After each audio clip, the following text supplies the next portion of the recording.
No sé si recordarán que hace ya un tiempo hablamos con el investigador y miembro del proyecto Prometeo, Amos Van Acloic, sobre el misterioso crimen de Macastre. Ya saben, aquel que para nosotros es sin duda el antecesor del caso Alcácer. Y es que encontramos muchas similitudes entre ambos sucesos, solo que uno supuestamente se resolvió y el otro sigue siendo un expediente X hoy en día de la crónica negra de nuestro país. Pues bien, hace muy poquito se ha estrenado un documental sobre el crimen de Macastre y atendiendo a este documental, precisamente a este film, bueno, pues hemos querido invitar a otro miembro del proyecto Prometeo, a un investigador y a un criminólogo que fue uno de los pocos que dio una versión forense de lo que podría haber sucedido a aquellos tres jóvenes. Félix Ríos, bienvenido, ¿cómo estás?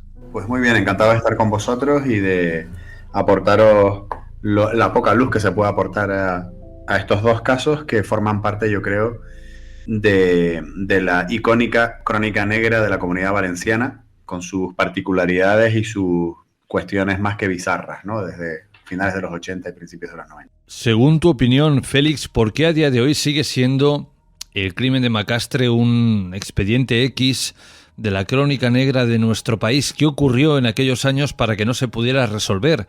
Quizá una mala investigación, quizá la policía no estaba demasiado preparada para enfrentarse a un suceso de estas características. ¿Qué pudo pasar ahí? Hay una mezcla de factores. Hay que tener en cuenta que estamos hablando de una época en la que en primer lugar, pues la droga corría raudales por toda España y especialmente por la Comunidad Valenciana, ¿no? Yo creo que todos tenemos en mente la famosa Ruta del Bacalao, que aparte de entrañar pues noches y diversión sin final, pues también traía apareado pues toda una serie de fenómenos delictivos aparejados, ¿no? Como pues drogas, prostitución, trata de blancas y crímenes en mayor o menor medida, ¿no? Crímenes de sangre. Evidentemente, eso se mezcló como bien comentas, con una época en la que todavía la policía estaba empezando a especializarse y a formarse tal y como la conocemos hoy en día. Y aparte de eso, yo siempre he tenido la impresión de que, además me gusta mucho cómo lo define un amigo mío, ¿no? Siempre la Comunidad Valenciana ha tenido un tinte bizarro en los crímenes, ¿no? Igual que si pensamos en la crónica negra en general de la historia de la humanidad, ¿no? Y de repente nos ponemos a pensar en, yo qué sé, en la época victoriana, ¿no? de Inglaterra,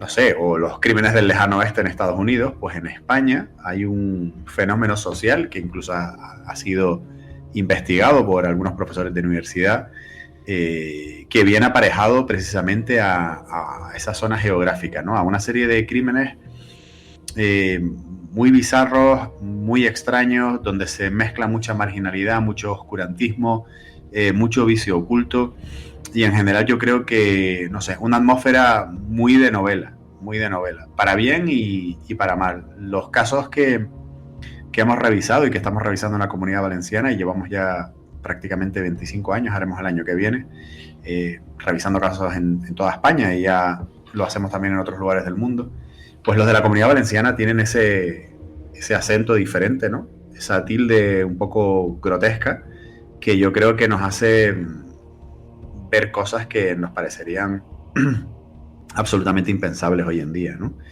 Entonces, creo que es una mezcla de todo, ¿no? Creo que es una mezcla, en resumen, de una falta de habilidad policial o de experiencia policial en aquella época. Creo que también es importante la época histórica en la que se vivía, con esto que estoy comentando, la Ruta del Bacalao, la droga, etcétera. Y luego, ya digo, la Comunidad Valenciana tiene algo que le da una idiosincrasia específica a su fenomenología criminal, ¿no? Ya sé que evidentemente no es una profesión, ¿no? Pero bueno, pongamos el supuesto de que alguien dice, oye, yo quiero ser asesino. Bueno, eso evidentemente ya sabemos que no se elige, ¿no? Pero bueno, o sí se elige, eso es otro debate aparte. Pero bueno, en la situación actual, Félix, en 2024 sería un buen momento para que alguien decidiera pues empezar a cometer crímenes, o si pudiera ir atrás en el tiempo, en aquellos años 80 sería mucho mejor. Lo digo porque en esa época parece que habían muchísimos crímenes y además algunos siguen sin resolverse hoy en día. Hombre, la verdad que lo de elegirse, de ser asesino, pocas personas tienen la capacidad de elegir con tanta antelación, ¿no?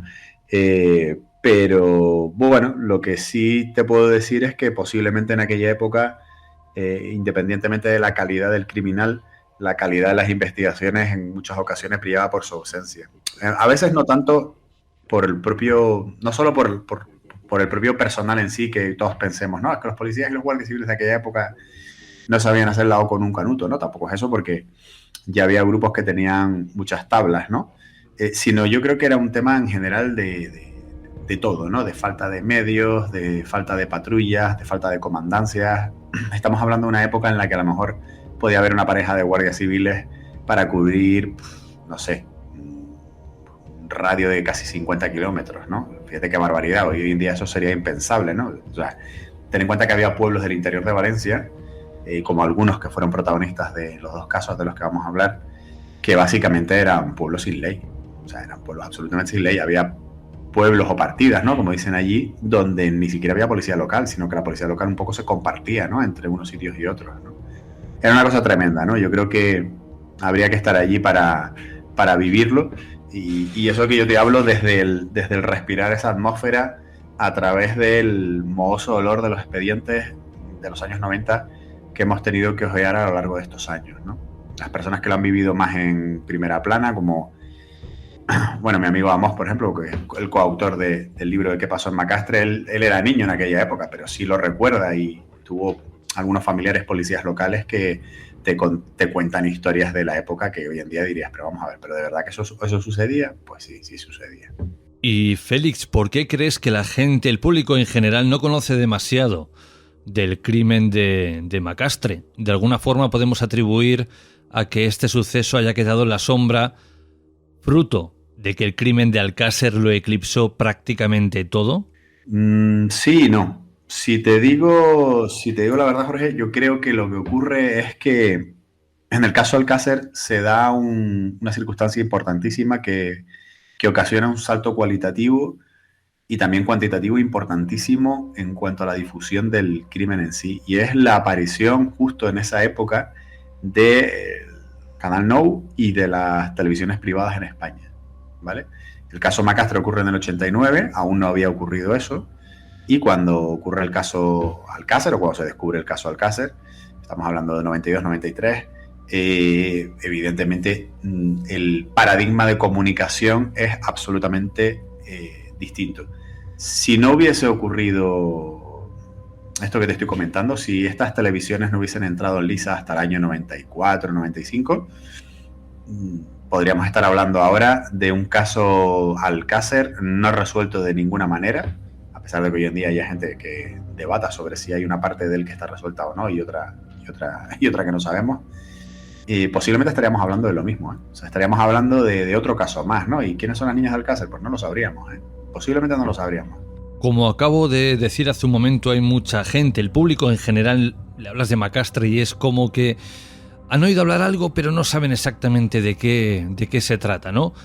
Pues bien, Félix, cuando hablamos de Macastre, ¿de qué estamos hablando? Nos estamos refiriendo a la desaparición de tres jóvenes, Pilar, Rosario y Valeriano, en la zona de Catadau, inicialmente, y a la posterior aparición de los cuerpos de los tres en diferentes lugares y en diferentes momentos durante los meses siguientes. Ese es el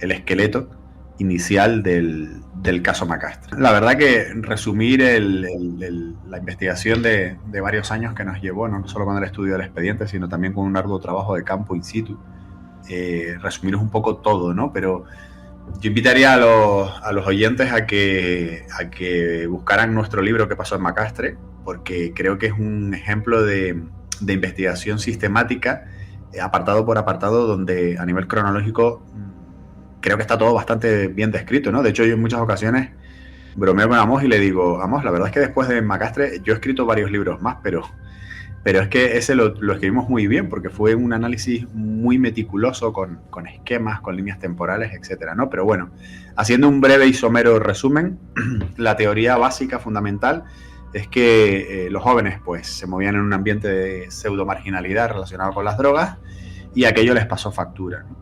Les pasó factura de alguna manera, yo creo que a lo mejor sorpresiva, pero que desencadenó víctima por víctima el grado de virulencia y el grado de alguna manera de voluntariedad en la muerte de cada una de las víctimas fuera increciendo, ¿no?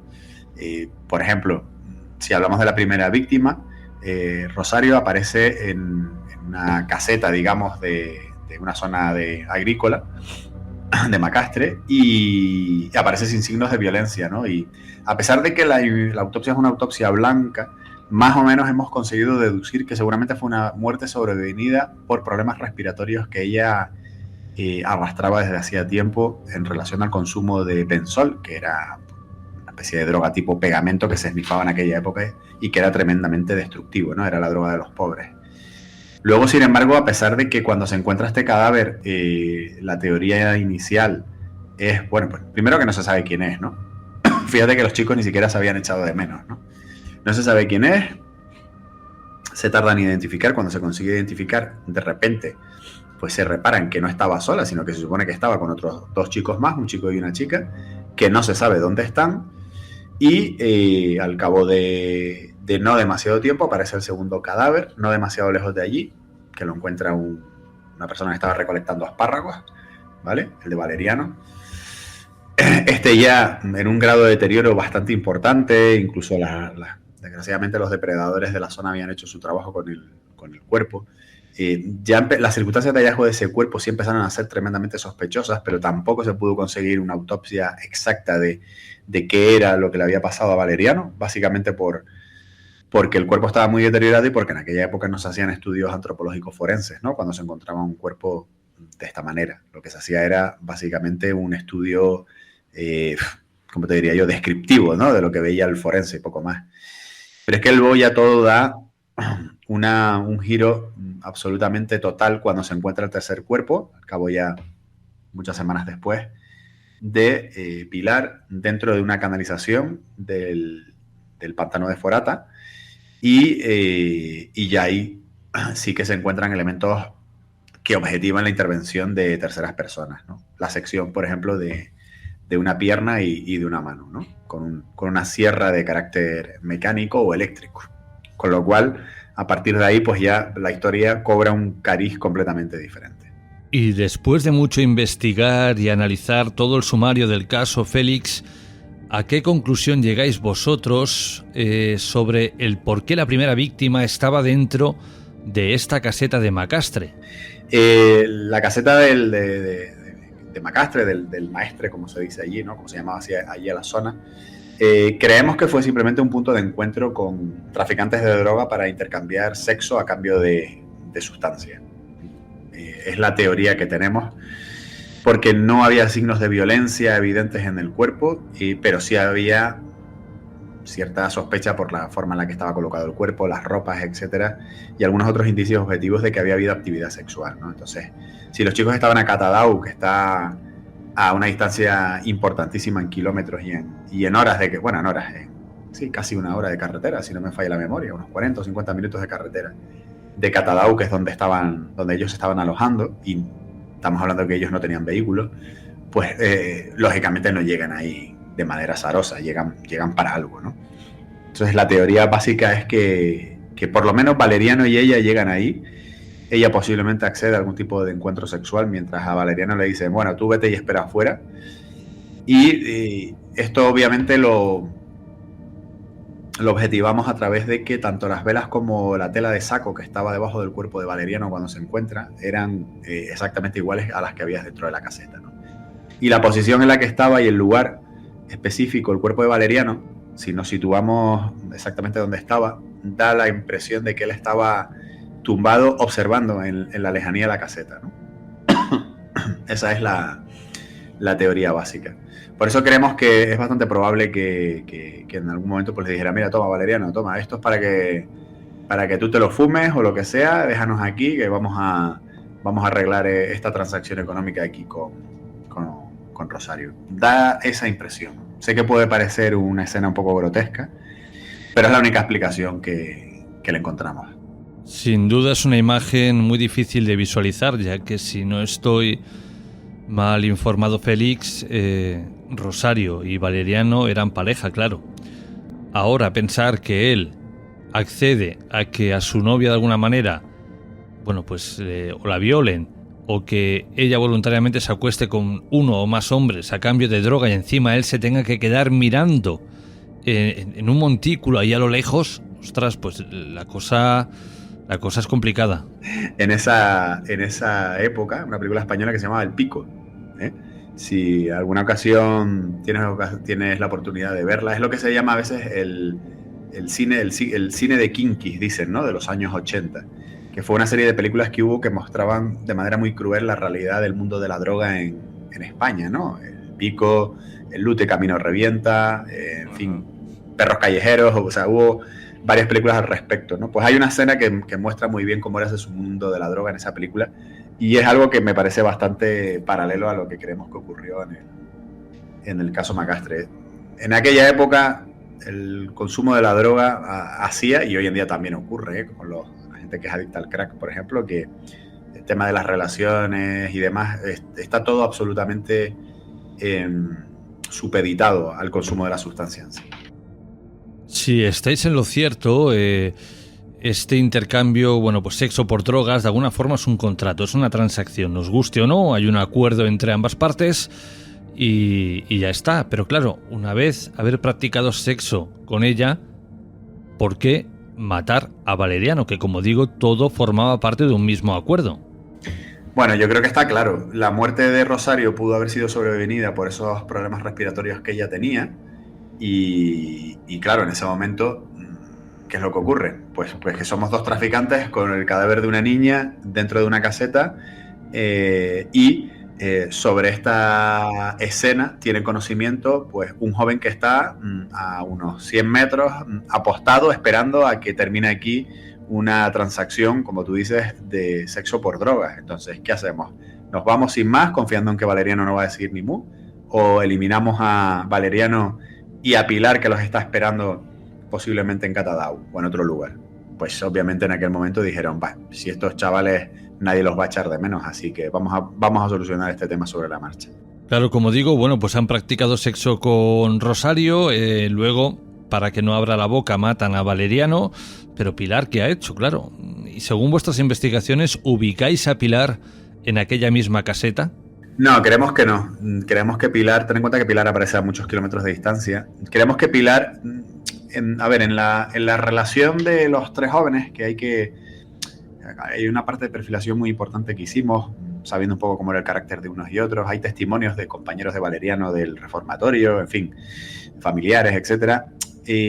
Digamos que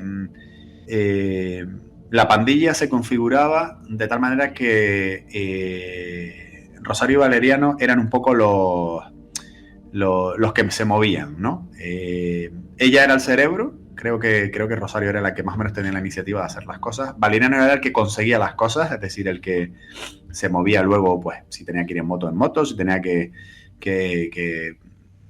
procurar algo por algún otro lado, pues lo hacía. Y luego Pilar era un poco la acoplada, ¿vale? Ella no tenía a lo mejor una familia tan desestructurada, aunque también tenía sus particularidades familiares, como las tenemos todos, complicadas, pero las tenía. Era la que conocía la zona, porque su madre había trabajado en la cocina del bar Catadau. Entonces, bueno, ella era un poco la acoplada, ¿no? Pero no era precisamente la que a lo mejor podía tener un grado de adicción más importante, ni nada por el estilo. Entonces, yo creo que ella decidió esperarlos en algún lugar. Lo que ocurre es que, evidentemente, pues seguramente el momento en el que ella se despide de sus compañeros, que van a hacerse con material, pues posiblemente vio que se subieron con alguien en algún coche o que alguien los vino a buscar y era una persona que tenía conocimiento de quiénes eran las últimas personas con las que se había visto a Rosario y a Valeriano, con lo cual también era una pieza del tablero de ajedrez que había que eliminar. Como dije al principio, hay muchas similitudes entre el caso Alcácer y el crimen de Macastre. Y una de ellas es el bar Catadau, este bar de carretera, ¿no? O el bar parador, como le llamaban algunos. aquí se vio por última vez a estos chicos de Macastre y aquí se vio a Miguel Ricard supuestamente con alguien más antes de acabar con la vida de las niñas de Alcácer. Bueno, en definitiva, Félix, ¿qué pasaba en este bar? El bar del terror, ¿no? Le podríamos decir, o el restaurante del miedo, no lo sé. Bueno, la verdad es que en defensa de los dueños, que de hecho pude entrevistarme con el hijo de los dueños, era un sitio donde se comía bastante bien, comida casera, la gente compraba pollos para llevar, hacía unos bocadillos tremendos, o sea que realmente era un buen negocio. ¿Qué es lo que ocurre? Que lamentablemente estaba situado en un cruce de caminos donde pues era un lugar bastante apetecible como punto, digamos, de anclaje para pues delincuentes que se movían en la zona, ¿no? Como podían ser Anglés, Ricard o los responsables de la muerte de los chicos de Macastre.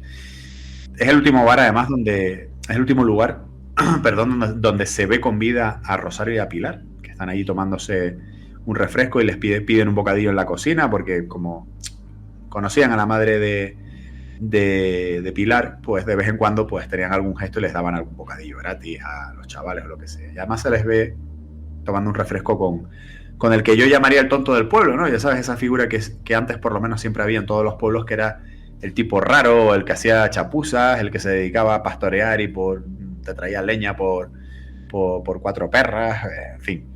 Y fíjate tú, ¿no? Qué curioso que algunos años después es el último lugar donde, bueno, es uno de los lugares donde Anglés y Ricard y pues posiblemente toman un aperitivo o comen, piden unos bocadillos, mientras tenían posiblemente capturadas a las niñas de Alcácer, ¿no? Un bar en un cruce de caminos complicado. Esta, como he dicho, es una de las piezas que encajan también en el puzzle del crimen de Alcácer. La segunda es un miembro, un trozo de pierna que apareció en un lugar muy característico y que pertenecía a Pilar. A Pilar le falta una pierna y un brazo, ¿vale? Y concretamente, efectivamente, la pierna de Pilar aparece en una calle, bueno, en un edificio, en la puerta, digamos, de una especie de comercio de planta baja de un edificio que está en el cruce de la avenida del Cid con la calle Alcácer en Valencia.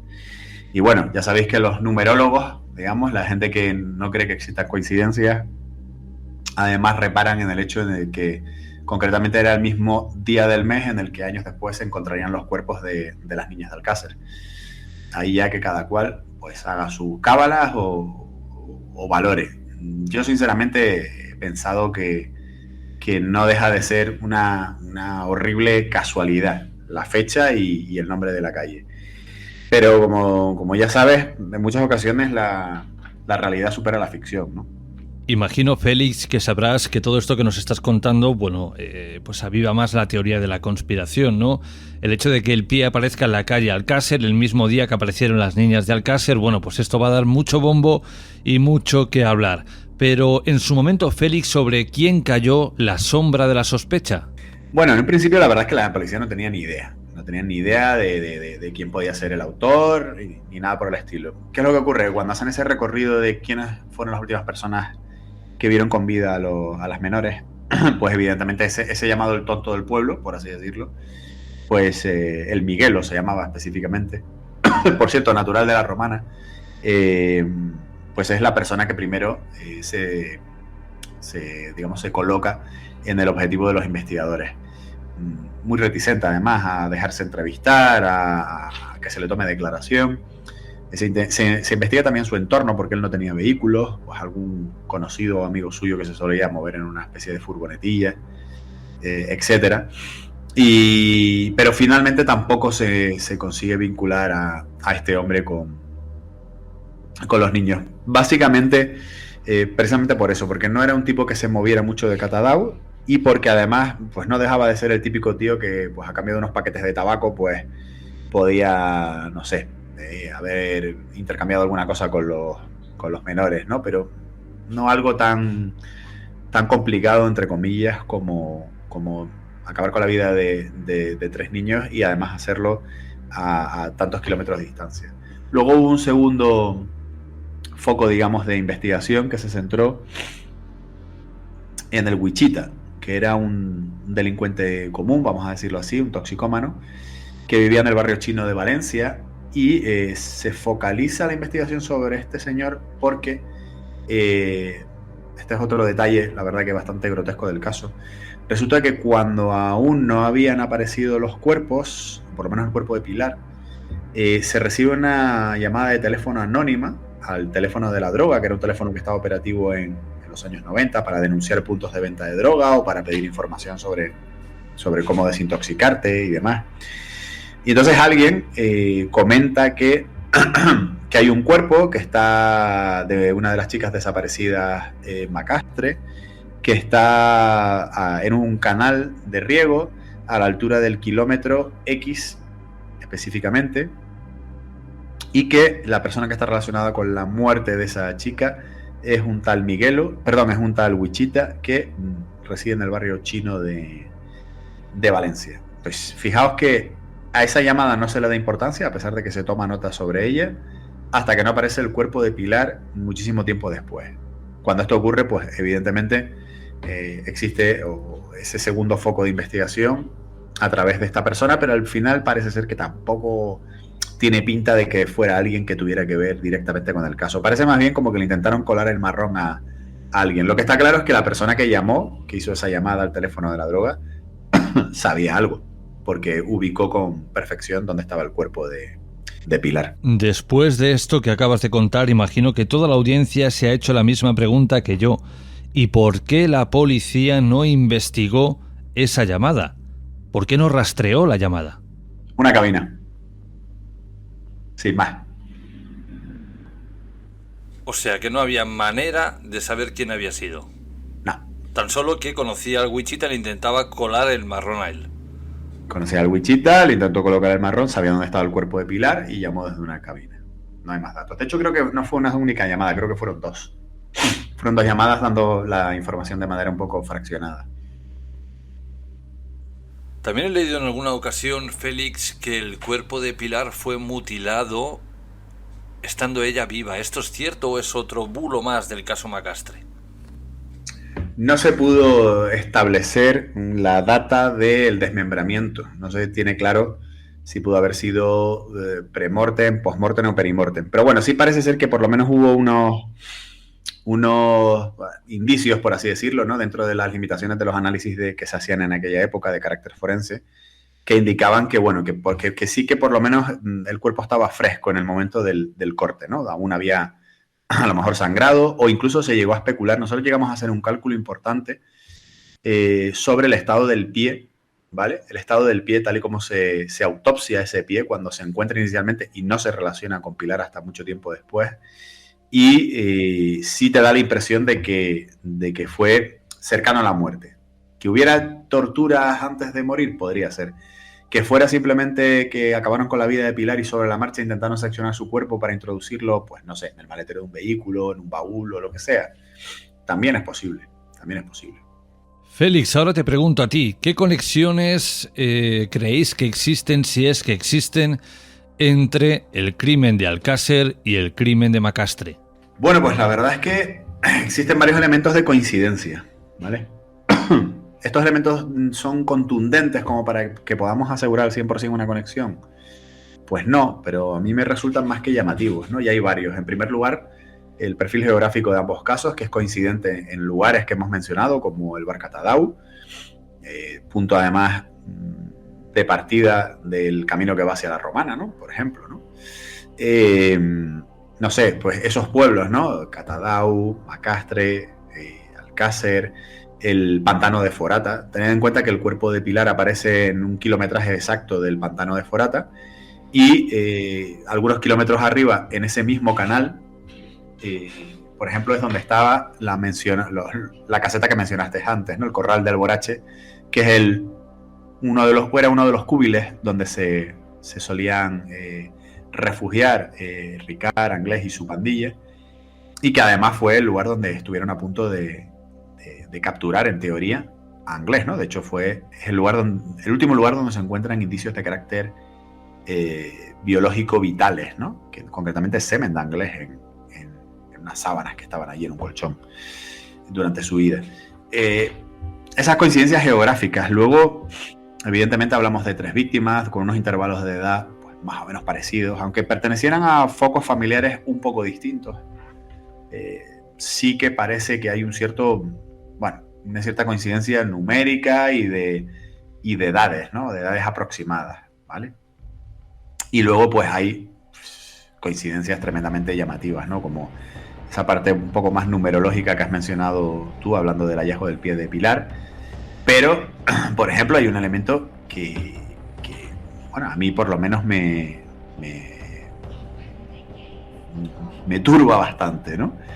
Y lo hemos hablado Amos y yo muchísimo. Y es el hecho de que debajo del cuerpo de Pilar aparecen varios objetos, ¿no? No sabemos si basura arrastrada por el propio canal o realmente objetos que pudieron haber, digamos, intervenido de alguna manera en el crimen, ¿no? Uno de ellos es una funda de machete muy específica, no es una funda de machete cualquiera, ¿vale? Es una funda de machete que corresponde a un cuchillo del que en aquella época, los años 80, un modelo muy específico, se dotaba a los miembros de la OGE, ¿vale? Que eran una especie de Boy Scout, así tipo de carácter un poco militar que había en aquella época y hasta bastante tiempo después, hasta finales de los 90, principios del año 2000, todavía había lugares donde todavía seguían operativos, ¿no? Bueno, pues esa funda corresponde a un cuchillo de ese tipo específico y concreto, que no es muy común que digamos, y es exactamente el modelo de cuchillo que se encuentra durante la huida de Anglés años después, en el 93. Concretamente la furgoneta del señor que estaba recogiendo naranjas cuando parece ser que fue amenazado por Anglés y le pidió que lo llevara hasta Extremadura, ¿no? Y justo cuando llega hasta allí y huye y luego arrebata un coche, en fin, hay todo un periplo. En ese vehículo abandonado se acaba por encontrar el cuchillo el mentado cuchillo. ¿Casualidad? Pues, ¿qué casualidad hay de que un modelo específico de cuchillo se corresponda con una funda específica de cuchillo en un canal de riego donde también se movían, aunque en otro kilómetro, unos delincuentes y aparece una de las víctimas? Cuanto menos llamativo, ¿no? Bastante. Yo, de hecho, a medida que iba leyendo el caso Macastre, yo me hice mi propia película y yo lo que pensé es que quizá uno de estos integrantes del caso Alcácer estuvo también involucrado en el crimen de Macastre y al ver que la cosa le salió bien, que no los cogieron, pues tiempo después volvió a probar suerte. Pero hay personas que me decían, no, esto no es posible porque Miguel Ricard estaba haciendo el servicio militar y Antonio Anglés estaba en prisión. ¿Esto es cierto, Félix? Efectivamente, pero sobre eso ahora te lanzo yo la siguiente pregunta. ¿Recuerdas toda la controversia que hubo en el caso Alcácer con respecto a la permanencia en prisión de Ricard? Perdón, a la permanencia en prisión, exacto. Efectivamente, además recuerdo que uno decía una fecha, luego otros decían otras fechas. Claro, quedó patente que los registros no eran demasiado exhaustivos como son hoy día.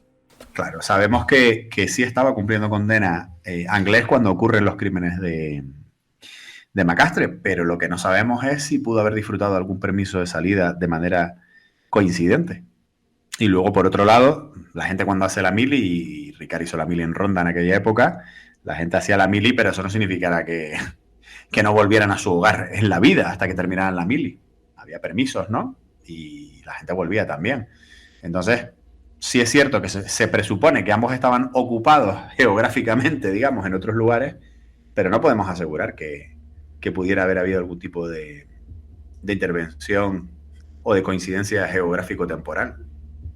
Pero tú, como criminólogo, habiendo encontrado una funda que años después coincidiría con un cuchillo, yo solamente con ese elemento, ¿tendrías indicios para sospechar que ellos estaban involucrados? O yo al menos creo que, Anglés. si no a ellos, alguien de su entorno. Tampoco creo que hubiera tantos delincuentes que se movieran a ese nivel en esa zona, ¿vale?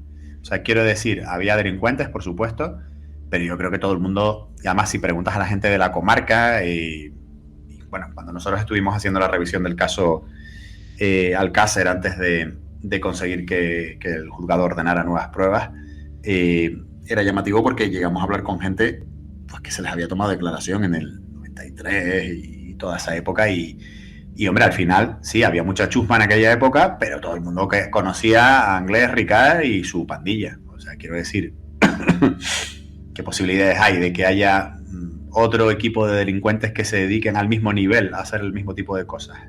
Y con ese tipo de confianza, ¿no? O de descaro, llamémoslo así también, descaro. Pues pocas, ¿no? No lo sé, ya digo, este es el típico caso donde hay un montón de indicios que te señalan en una dirección, pero no hay ninguno que te dé, digamos, una fe ciega en que tu intuición está en lo cierto, pero también no encuentras luego, por otro lado, cosas que te digan, no, Félix, esto es imposible que haya ocurrido por esta razón. O sea, es imposible que haya sido Anglés, es imposible que haya sido Ricard, es imposible que haya sido un hermano, un amigo, un familiar o alguien de la pandilla. O sea, no lo hay. No existe ningún elemento rotundo en ese sentido. Yo ahora hablo desde el desconocimiento más absoluto en esta materia, ¿eh?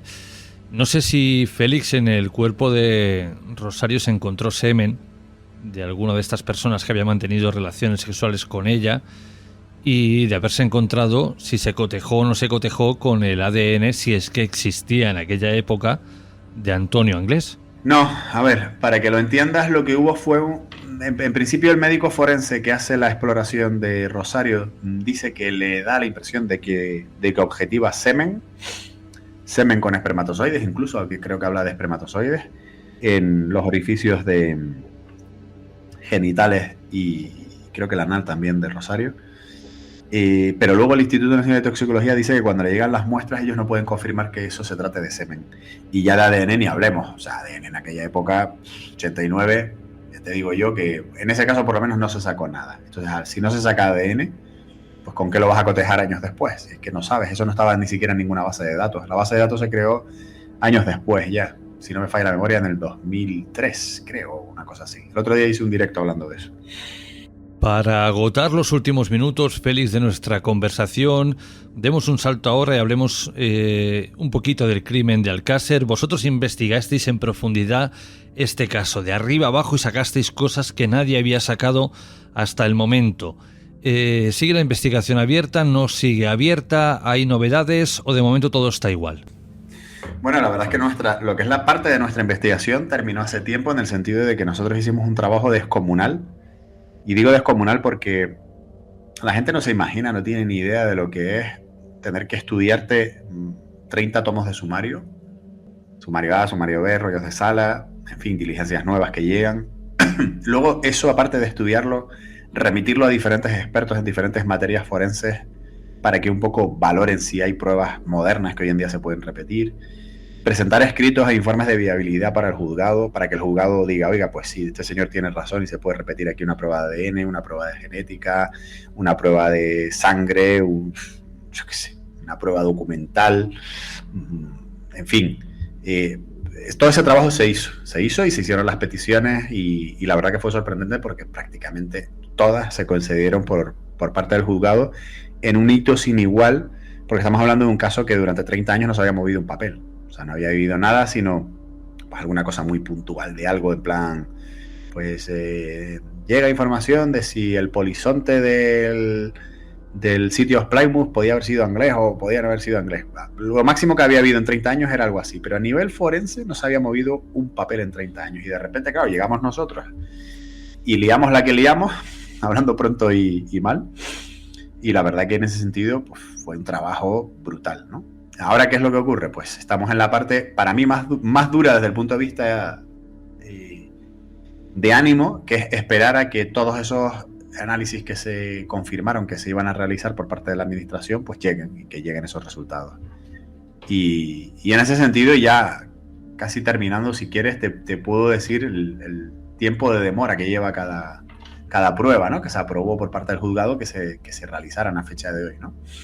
Por ejemplo, pruebas de ADN sobre la tapicería de los vehículos, pruebas de sangre, a ver si podía existir sangre de quién, en una serie de recortes que había dentro de los coches que se decomisaron. Los pelos del escenario, por ejemplo, se encontraron multitud de pelos o incluso vellos encontrados sobre las víctimas. Lleva ya 30 meses de demora, ¿vale? Estamos hablando de 2 años y medio. Demora en la comprobación del ADN en Reino Unido e Irlanda para cotejar con el perfil de Anglès y entrega de documentación del supuesto polizón, que también en su momento solo pidió la otra acusación popular con mucho acierto. Pidieron la entrega de esa documentación que en el sitio Plymouth se le había decomisado al polizón para demostrar que efectivamente se trataba de Anglès. Pues también 30 meses, 2 años y medio. Demoran el análisis de la moqueta donde estaban los cuerpos y las prendas de las víctimas 22 meses, ya casi 2 años. Demoran el análisis de un papel encontrado en el bolsillo de una de las víctimas 18 meses, casi 2 años, y aún no lo han encontrado en el depósito de pruebas de la Audiencia Provincial de Valencia. Ese sería un poco el resumen. Claro, aquí yo te lo resumo en 4 líneas, pero estamos hablando de que en cada línea hay diferentes grupos de análisis forenses que se han aprobado, ¿no? Y que se deben de realizar. Como puedes ver, evidentemente, si todo esto se está retrasando, no es por nuestra parte. Nosotros bastante rápido fuimos, que en menos de... Yo creo que en menos de 6 meses empezamos a pedir pruebas y a lo mejor durante los otros 6 meses más pedimos el resto de las pruebas. Nosotros 30 años, digamos, los fusionamos en un año de nuevas posibles pruebas, ¿no? Y a partir de ahí, pues vamos ya, en casi todos los casos, por casi 3 años de espera, ¿no? Madre mía, ¿no?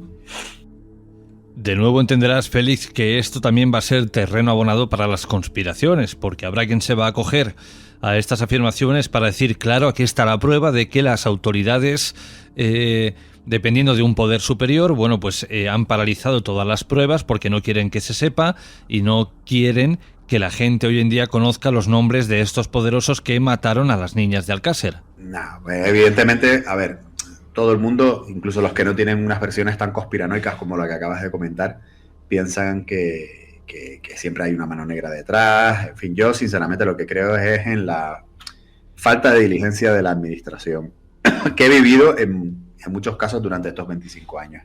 O sea, al final no suele haber tanto contubernio. Lo que suele haber es, bueno, poca motivación. Es un caso que normalmente pues tampoco supone una prioridad, porque al fin y al cabo ya se condenó a un señor y el otro pues no se sabe si está vivo o muerto. Hay otros casos que tienen más prioridad y además yo creo que la administración sabe que saque el resultado que saque cualquiera de las pruebas va a dar lugar a discusión, a controversia y a polémica, y eso no suele gustar o no suele interesar dentro de la administración. Y según tu opinión, Félix, Miguel Ricard y Antonio Anglès mataron a las niñas de Alcácer, voy a decirlo de esta forma como dictaminó el juez en el caso Urquijo, ¿solos o en compañía de otros? Pues, ¿sabes lo que ocurre? Que yo, a diferencia de la mayoría de la gente, no me puedo permitir la libertad de opinar lo que yo creo. ¿Sabes por qué? Pues porque yo soy un científico, ¿no? Y me debo a lo que las pruebas forenses me demuestren, me indiquen o a donde me conduzcan. Entonces, el problema sería, Jorge, que si yo ahora te dijera que pienso una cosa, la gente lo tomaría como una aseveración de carácter forense, ¿no? Y diría, claro, que Félix piensa eso porque es el que sabe del caso y es el que más lo ha estudiado con su equipo, etcétera. Lo que sí te puedo decir es que yo creo que no hay tanto misterio como la gente cree. No hay tanto misterio. Creo que más que misterio lo que hay es una falta de... una cierta dejadez en un montón de elementos por diferentes razones, pasados y presentes, y que a partir de ahí eso ha dado rienda suelta a un montón de teorías que todas tienen cabida, por supuesto, porque si no tienes un indicio que te demuestra lo contrario, pues siempre va a pasar así. Pero yo creo que, y lo veremos espero que lo veamos cuando lleguen resultados de las pruebas, la cosa no va a ser tan misteriosa como la gente cree. Creo que es mi intuición. Pero a las pruebas me remito. Cuando lleguen las pruebas te diré que sí o te diré que no. Que con esta intuición pues a lo mejor yo estaba equivocado y que aquí sí hay más tutía de lo que aparenta. Lo que está claro es que vosotros encontrasteis una prueba rotunda que de alguna forma demuestra que Miguel Ricard estuvo como mínimo en el lugar de los hechos, porque él en una de sus primeras declaraciones aseguró que Antonio Anglés iba detrás con las niñas y creo que fue a Toñi a quien le dio un golpe con la culata de la pistola o con un golpe, bueno, con una parte de la pistola y esta sangró. Y justo cuando vais al coche, la sangre está en el lugar donde supuestamente estaba Toñi. Es decir, como digo, como mínimo él tenía que estar ahí. Aunque claro, también habrá quien dirá que no, que esta información se la dio la Guardia Civil cuando lo estaban cosiendo a hostias en la comandancia. Sí, esa es la única, de todo lo que hemos pedido es lo único que llegó en su momento. La Unidad Central de Inspecciones Oculares de la Guardia Civil reinspeccionó los vehículos y efectivamente encontró indicios de una mancha de sangre, específicamente donde estaba sentada pues la víctima de las tres, Toñi, que admite Ricard en su declaración que efectivamente le pegó con la empuñadura de la pistola, ¿no? Entonces, efectivamente, eso fue importante. Pero, por ejemplo, también quedan unos recortes, ¿no?, de los asientos que se separaron, digamos, en su momento y que la Guardia Civil se supone que había custodiado y que tampoco por ahora ha llegado el resultado de eso, ¿no? Pero fíjate que de lo poco que ha llegado, como tú dices, pues mira, por lo menos conseguimos confirmar algo importante, ¿no? Fíjate tú, 30 años después, qué fuerte, ¿eh? Cómo funcionan hoy en día los reveladores y orientadores hemáticos, ¿no? Como el Blue Star que utiliza la policía. La gente no se imagina cuando les hablas de ese pequeño detalle de la importancia que tiene a nivel probatorio. O sea, eso es importantísimo. Otra cosa es que luego la gente diga, ya, pero es que de ahí no se sacó ADN, tampoco se sabe si es de una, de otra. Bueno, pero es que tiene mérito después de 30 años encontrar una posible mancha de sangre en un lugar con donde precisamente un tipo hace 30 años dijo que se le había golpeado a una chica y que había sangrado. Querido Félix, llegamos al final de nuestra conversación, pero antes de despedirnos, si alguien quiere estar al tanto de todas vuestras investigaciones, si quieren adquirir alguno de vuestros libros, si os quieren comentar algo, porque siempre puede haber algún oyente, alguna persona que os vea, que sepa algo de información del caso Macastro, del caso Alcácer, y que hasta día de hoy, pues mira, haya permanecido en silencio y ahora quiera contar algo, bueno, ¿dónde pueden hacerlo? Bueno, en todas las redes sociales, básicamente, si ponéis Félix Ríos Criminólogo, aparezco por algún lado, TikTok, Facebook, Instagram, LinkedIn, etcétera, página web, y bueno, sobre todo el canal de YouTube. Invito a la gente a que visite nuestro canal de YouTube, ¿vale? Y sobre todo que se suscriban al canal, porque ya hemos superado los 20.000 suscriptores, que para un modesto canal, como yo digo, hecho por un criminólogo que normalmente dedica su tiempo a otras cosas, no solamente a la divulgación, pues es un hito, ¿no? El otro día lo comentaba con la compañera moderadora, que creo que a nivel profesional no hay nadie del mundo forense en España que tenga un canal con tantos suscriptores. O sea, quiero decir, hay grandes divulgadores y conozco muchos, ¿no? Y igual que yo entiendo que también vosotros seréis muy potentes a nivel de redes sociales, pero claro, sois, digamos, personas que os dedicáis en específico a la divulgación, yo no. Entonces, la verdad que si todo el mundo que nos está escuchando hoy está interesado por nuestro trabajo, por lo que hacemos, no solamente por la divulgación, sino por el trabajo que está detrás, porque cualquiera puede coger datos de un caso y comentarlo. Nosotros nos lo curramos, viajamos, hablamos con víctimas, con testigos, pedimos pruebas forenses, nadie nos da una maldita subvención de nada, ni tampoco la pedimos. Pues la mejor manera de aprobar todo eso y de decir, oye, pues esta gente hace un trabajo interesante, es que entréis en nuestro canal, que os suscribáis y que participéis en los directos de alguna manera, ¿no? A ver si hay suerte y conseguimos la placa de los 100.000 y me convierto en el primer experto forense español que tiene la placa de los 100.000. Vamos a ver, ojalá que sí. Querido Félix, ha sido un placer charlar contigo. Un abrazo y hasta la próxima.